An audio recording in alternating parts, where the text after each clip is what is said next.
Bem-vindos ao Doxa e Episteme. Hoje temos mais um episódio do bloco Filosofando em Casa, com o tema A Pobreza.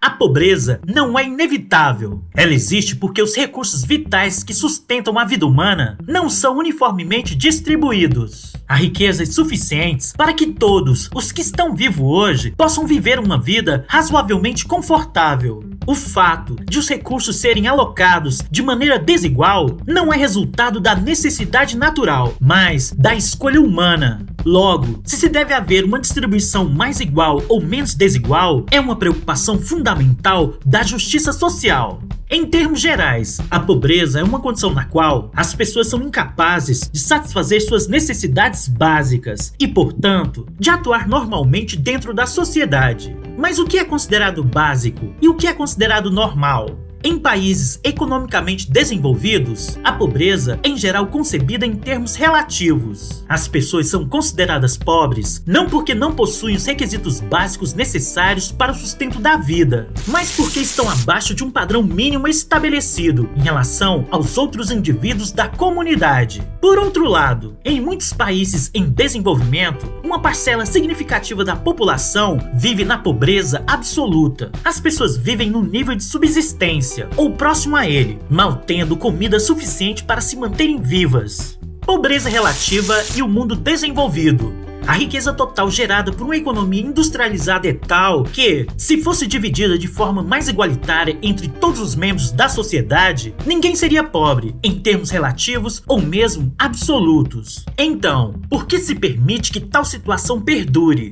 De uma perspectiva socialista, a pobreza é uma característica estrutural do capitalismo e nunca é justificada. O objetivo de maximizar o lucro implica explorar a força de trabalho por meio de baixos salários, aumentando assim a desigualdade e, consequentemente, a pobreza relativa. O socialismo, portanto, pretende erradicar a pobreza, relocando recursos a fim de criar igualdade de condições sociais e econômicas. A visão liberal clássica também vê a pobreza como estrutural, mas pouco compartilha da análise socialista. Sua suposição central é de que a distribuição de recursos dentro do Estado é determinada de forma mais eficiente pelas forças do mercado. Logo, em um livre mercado, os indivíduos competem uns com os outros em busca dos seus próprios interesses, produzindo assim um resultado econômico melhor do que qualquer alternativa. Contudo, os liberais admitem, não igualmente bom para todos. Há sempre vencedores e perdedores. O padrão resultante de riqueza é um reflexo dos talentos e habilidades dos indivíduos. A riqueza fornece assim uma motivação para o sucesso, enquanto o medo da pobreza é um dos estímulos para o esforço e a iniciativa individual.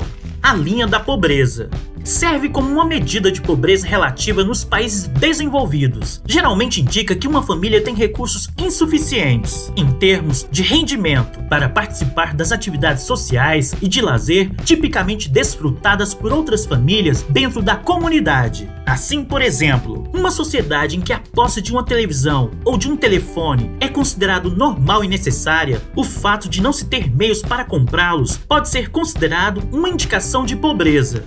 Todas as democracias liberais modernas professam ser capitalistas, mas, na prática, nenhuma delas acredita que seja correto confiar o bem-estar de seus cidadãos aos caprichos do mercado. Uma organização social justa exige que todos os membros tenham oportunidades iguais de promover seus interesses, mesmo que alguns inevitavelmente produzam mais a partir dessa oportunidade do que outros. As visões diferem sobre o quanto se deve ser feito para nivelar as regras do jogo, e na realidade, todas as regras têm seus altos e baixos. Mas todos concordam que alguma dose de intervenção estatal é necessária para atenuar a pobreza e outros males que seriam criados pelo capitalismo desenfreado. Pobreza absoluta e o mundo em desenvolvimento. É concebível que os defensores do capitalismo, vivendo em relativa pobreza, possam considerar sua condição tolerável, pois acreditam que o sistema que dá origem a essa condição também oferece uma chance de escapar dela. Isso nunca poderia acontecer em relação à pobreza absoluta, que é inevitavelmente uma aflição miserável que flagela e frequentemente põe fim a vidas. Disseminando a culpa. Uma forma comum de desculpar nossa própria inércia quando se trata de aliviar o grande sofrimento causado pela pobreza mundial é apontar para todos os outros que estão tão apáticos quanto nós. Mas o fato de outros não agirem como deveriam não é justificativa para que você também não haja.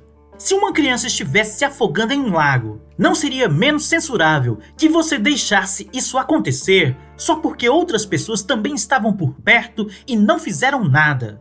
É verdade que, se nas regiões ricas do mundo todos dessem algumas centenas de dólares para aliviar a pobreza, essa condição poderia ser erradicada em grande parte da noite para o dia. Mas esse não é o mundo real. No mundo real, onde a maioria das pessoas não dá nada, pode ser nosso dever moral dar muito mais do que a nossa justa parte. Hoje, o abismo entre países ricos e pobres no mundo é vasto. De acordo com os números fornecidos pelo Fundo Monetário Internacional em 2012, o país mais rico do mundo, o Catar, é 292 vezes mais rico do que o mais pobre, a República Democrática do Congo. Os Estados Unidos são 36 vezes mais ricos. A riqueza está concentrada principalmente na América do Norte, na Europa e em outras poucas áreas, enquanto a pobreza é generalizada, especialmente no sul da Ásia e na África. E embora muitos bilhões de dólares sejam doados anualmente por países ricos aos países pobres, o montante dado em ajuda está longe de ser suficiente para restabelecer o equilíbrio, e na maioria das vezes a disparidade entre ricos e pobres só aumenta. Rand vs Singer.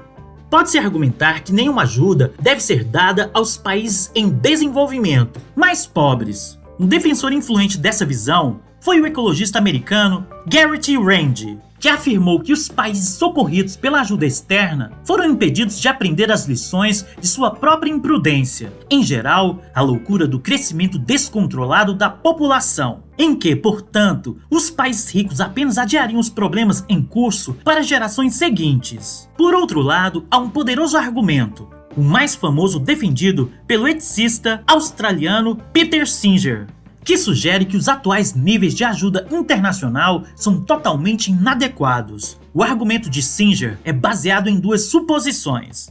1. O sofrimento e morte por falta de comida, abrigo e cuidados médicos são ruins. 2. Se estiver ao nosso alcance impedir que algo ruim aconteça, sem com isso sacrificar algo de importância moral compatível, devemos, moralmente, fazê-lo. Singer considera que essas duas suposições serão, em geral, aceitas, embora ofereça o seguinte caso em apoio à segunda. Se eu estou passando por uma lagoa rasa e vejo uma criança se afogando nela, devo entrar e puxar a criança para fora. Isso fará com que minhas roupas fiquem enlameadas. Mas tal fato é insignificante, enquanto a morte da criança provavelmente seria uma coisa muito ruim. Aqui, o dever moral de fazer um sacrifício, nesse caso, muito pequeno, estragar minhas roupas para salvar uma vida parece óbvio. Pode haver discordâncias, na prática, sobre o que conta como algo de importância moral compatível. Mas seria difícil afirmar que ter um novo carro esportivo ou iPod recém-lançado é moralmente tão significativo quanto salvar outro ser humano da desolação da pobreza. O argumento de Singer sugere, no mínimo, devemos abandonar os luxos incontáveis que estão hoje assegurados nos países desenvolvidos. Uma nova perspectiva moral. Na verdade, Singer acredita que devemos desistir de bens mais do que apenas luxos. Muito embora gastar com ajudas externas, o que hoje gastamos com coisas que realmente não precisamos representaria, por si só, uma revolução na forma como conduzimos nossa vida. Com certeza, aceitar esse argumento exigiria uma transformação de toda a nossa perspectiva moral, já que a linha tradicional entre dever e caridade seria completamente apagada, no que diz respeito à pobreza absoluta que existe hoje no mundo. A incômoda conclusão é de que a única posição indefensável é aquela em que nos encontramos atualmente. Por hoje é só. Espero vocês no próximo vídeo. Até lá! Oi, caso você tenha gostado do vídeo, dê um like, assine e compartilhe com os amigos.